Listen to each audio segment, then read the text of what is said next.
press the bell icon on YouTube app and never miss another update.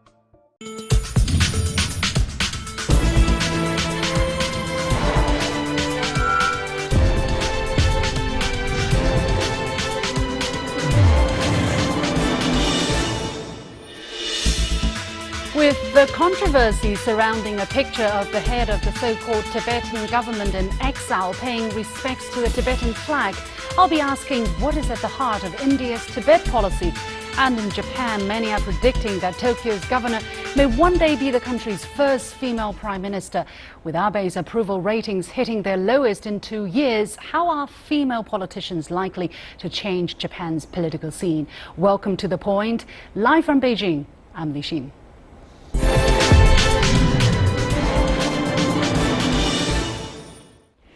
To start things off, after confirmation that the leader of the Islamic State, Abu Bakr al-Baghdadi, was killed in a Russian airstrike on May the 28th, the question everyone is now asking is how much of an impact this will have on IS's activities. In 2011, many predicted the end of Al-Qaeda when Osama bin Laden was killed by US Navy SEALs, but the group remains a potent presence in many countries. IS has already expanded beyond its strongholds in the Arab world to Afghanistan and the Philippines.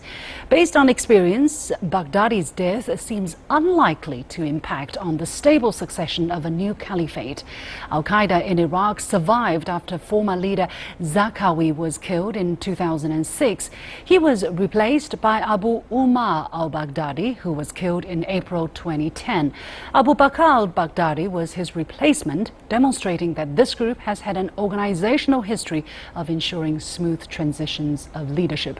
So it's unlikely the death of Baghdadi will spell the end of the IS. Instead, it will propel him into the pantheon of its martyrs.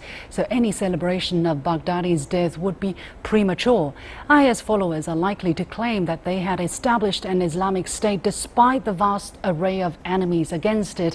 And if they did it once, they could do it again.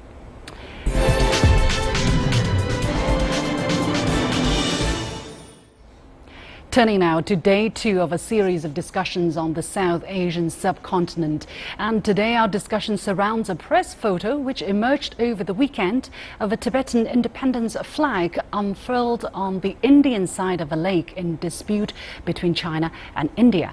An image of the head of the so-called Tibetan government in exile paying respects to a Tibetan flag was released through Indian media on Sunday and said to be taken last Wednesday on the shores of Pangong Lake along the disputed border of China and India. Now, the Tibetan flag is seen as a symbol of Tibetan independence, and while India has previously said to discourage such political activities by Tibetan separatists, this time the Indian government has not commented on it. On the same day the picture was released, a spokesperson of the so-called Tibetan government in exile clarified that he mistakenly mentioned the Tibetan flag was hoisted, though in fact the flag was already there. That clarification could allow the Indian government to de-link an event that the Chinese media has described as the use of the Tibet card from the ongoing border confrontation. Is India playing the Tibet card? And what is at the heart of India's Tibet policy? And most importantly, with Beijing, does New Delhi really have a Tibet card to play? Dawat Serin from the China Tibetology Research Center joins me here in the Beijing studio. So thank you very much for joining us today. Now, first of all, last Wednesday, some rituals were performed on the shores of the Lake Pangong along the disputed boundary between China and India. What were these rituals meant for?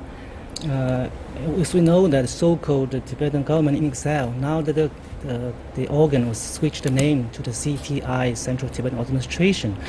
This organ was used every chance to publicize their wrong view on Tibet, and usually they use the military strip to separate from China, and so when they was in overseas, especially in India, they used every stage to say China is using the wrong policy on Tibet, and also they used spiritual Buddhism and to take every chance to do their publicity. And nowadays, this time, there's India and China, there's a kind of this border dispute, and they want to take this time to, how to say, they they maximize their interests over there and use the foreign power to publicize their image and also to get the interest from this dispute. Yeah. So I was talking about these rituals. So what were these rituals for? The timing is very tricky, and the timing is the Dalai Lama's birthday at that time. And yes, as we know that he is a very influential in terms of Buddhism.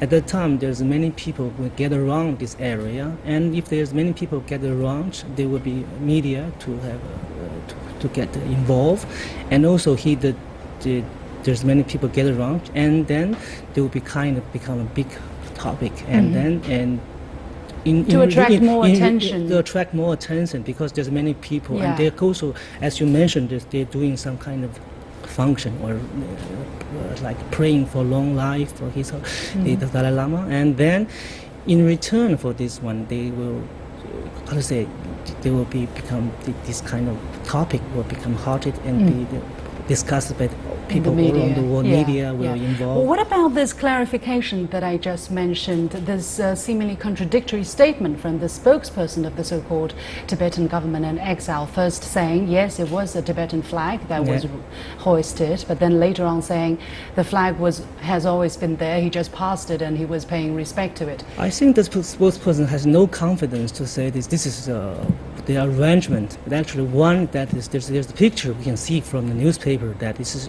true, but after that he said this kind of coincidence or it means he has no confidence, because India has government was agreed that the Tibetan is part of China, and if he said this kind of arrangement, that is against India's policy. It's become a political mistake or political big things. Also, there was Indian media have been saying that this kind of visits have been held in the past. The only difference was that there were no photo opportunity organized, so no photo ever came out. Why is it that this time there was this photo opportunity?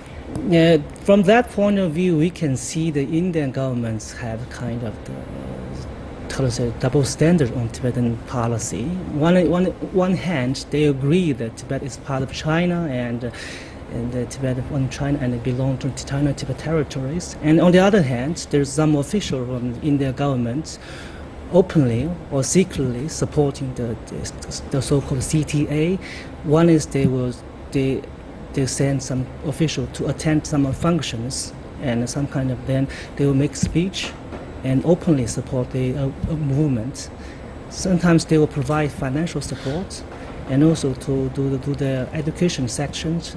That's the one part. The other, just from that point on, we can see the authority was want to use the Tibetan cards to maximize their interests, and then in future with the Chinese relation, and then when they're dealing with the Chinas, they have more bargaining chips on the table.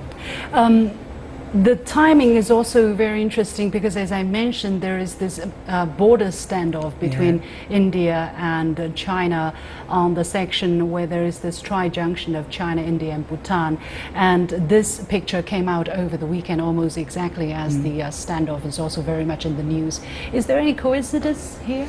Yes, as I watched, there's a news we can see from the foreign spokesperson and also we can see from the news person from the Chinese embassy in India, and they say this incident is quite severe, and the face of the incident, and it is only the India troop was across the border, entering into China's territory, and this is the first time usually it's in other parts. Now this time is in entering to the Sikkim sections. We have never seen this before. So that is very, very severe incidents. And then go back to the CTAs, they want to use this instance to maximize their attract more attention. Yeah.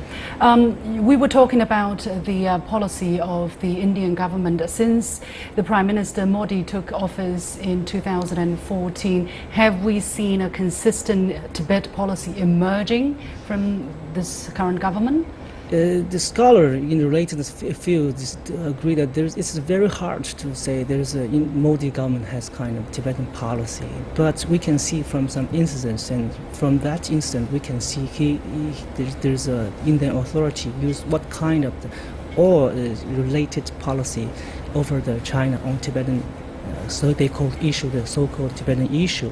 One is that, as I mentioned, that they will agree to send the official to the functions, and also they will invite the political figures from the CTA to attend their occasion, and then also provide some.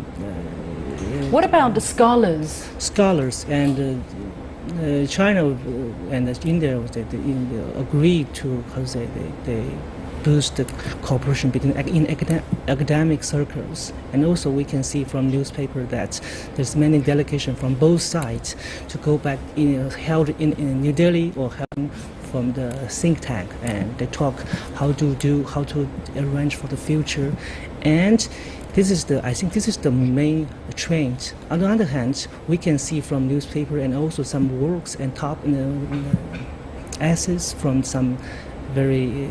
the scholars. They think that they want to use the Tibet as kind of buffer zone between India and China, and that will reduce their burdens. And they think they are keen to on the new Cold War mentalities, and they just want to use how to contain the other countries' development and use kind of the bargaining clips, and then to maximize their interests. So he suggests the authority that's used to playing the Tibetan card to suggest the authority to use that card and to reach their goal. That's the picture of the academic circle in India. So. Okay, thank you very much. We have to leave it there. Dawa Tserin from the China Tibetology Research Center. And here is my point. Now, in yesterday's program, we talked about an ongoing border standoff between India and China at the tri-junction of India, China, Bhutan. Quoting China's attempt to change the status quo by constructing roads, Indian soldiers and bulldozers crossed into Chinese claimed territory near the Doklam region. Now, amid the heightened tensions, the flag-hoisting photo undoubtedly aroused further suspicion on the part of Chinese press and academia of the intention of the Indian government. Now, the position of the Chinese side is actually quite clear. While many issues could be negotiated, national unity and territorial integrity are non-negotiable. Both the border standoff and the Tibet independence are core interest issues to China. So long as India keeps on trying to play a Tibet card, China can be expected to react strongly. And you cannot blame someone for reacting strongly if you keep poking them where it hurts the most. And you have been watching The Point with me, Liu Xin. We'll take a short break, but don't go away. I'll be back right after this.